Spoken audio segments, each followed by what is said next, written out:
Agnes, ótrúlega stórt tap fyrir Finnlandi í dag, ekki? Hvað að gerast hjá okkur? Hvað heldur þið að tapa þessum? Við missum það bara allt mikið fram hjá okkur. Já.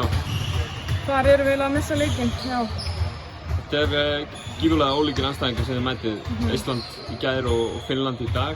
Það var svolítið eins og að lenda á ekki á okkur. Það keyrðu svolítið mikið meira á okkur í dag heldur íslenska liðið að gera það, ekki? Jú, Finnar eru miklu betra lið, sko. Við byggumst við miklu betra lið frá Íslandi, sko. En já, Finnland er eiginlega alltaf bara gott lið.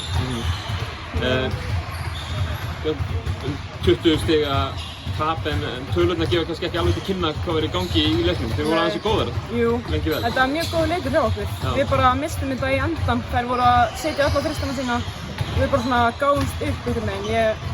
Já, annars var þetta jafnt og já, það er ekkert svona mikið betri en við. Einn dagur í frí á morgun eftir langt ferðalag og leiki 2 daga í röð, þá lítur það að vera fínt að fá 1 dag til að skjóta og slaka á. Jú, það er fínt. Og líka áttur 2 leikir, fínt og 2 leikir. Þannig að bara henda fínt, jú. Danir á 50-daginn, hafið þið síðan leikið með þeim eða? Nei, við skoðum það örugglega bara í kvöld eða á morgun. Já, frábært. Takk. Já, takk.